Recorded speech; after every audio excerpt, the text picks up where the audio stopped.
No word yet on a date for the resumption of Tobago Autonomy talks. The Chief Secretary comes out in defense of the TRHA, and Tobago student athletes rewarded for their accomplishments. InfoUpdate, bringing you the latest news, views, and reviews, along with responses, comments, and events affecting you. Brought to you by the Information Division of the Tobago House of Assembly. Still no word from the central government team on when talks will resume on Tobago's quest for autonomy. The teams first met on March 4th, followed by a second meeting on April 15th in Trinidad. A subsequent meeting scheduled for May 6th was postponed on the request of leader of central government team, Dr. Lincoln Douglas.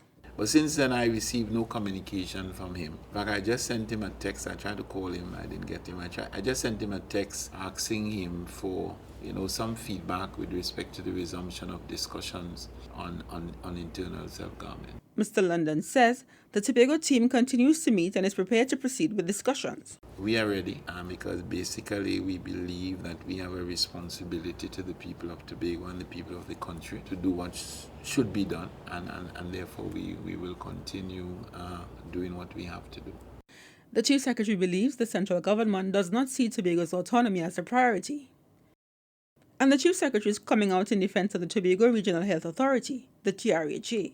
He has responded to allegations made by the interim political leader of the Tobago Forwards, Chrislyn Moore, who suggested that this island's health sector is plagued by many issues which warrant serious investigation. Omadara Mills has that story. The former Justice Minister alleged that there's an organ harvesting ring at the TRHA and that emergency medical staff at the hospital are not qualified. The authority has since provided evidence to refute these claims, and now Mr. London is calling for Ms. Moore to do some introspection. Basically, it's interesting that the truth didn't only come from the TRHA. The truth came from the minister of her former colleague, the Minister of Health. And, I look on with interest and I ask myself, where are the priorities? The Chief Secretary compared her actions to those of the representatives for Tobago East and West. Representation to them is not about determining what are the interests of the people of Tobago and finding ways and means to get the central government to meet those needs, regardless of, the political ramification. But it's really about denigrating the Tobago House of Assembly and Tobago institutions and Tobago individuals.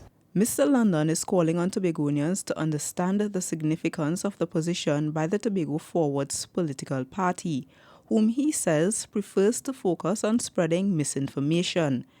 He said he's yet to hear the political leader address pertinent issues which affect Tobago, including the outstanding monies owed to the Assembly.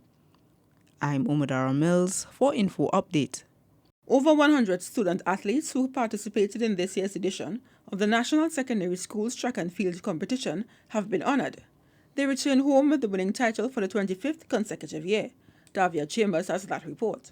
The Secretary in the Division of Education, Youth Affairs and Sport, Huey Cadet, congratulated the students and urged them to continue striving for excellence.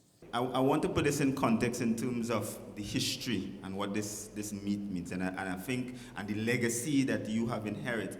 And as long as you continue to be a student athlete, that you have the opportunity to continue onwards. The Director of Sport, Theophilus Trim, says the students should be very proud of themselves for being able to be a part of a winning team for so many years.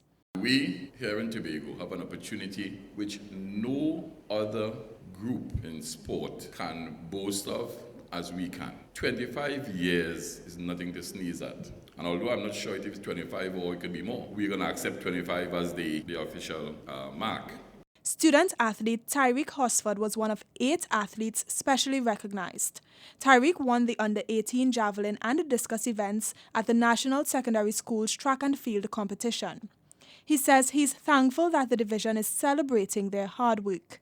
11 coaches were also rewarded for their contribution at yesterday's luncheon. I'm Davia Chambers for InfoUpdate. That's it from all of us at the Department of Information. I'm Lois Vincent and you've been listening to InfoUpdate.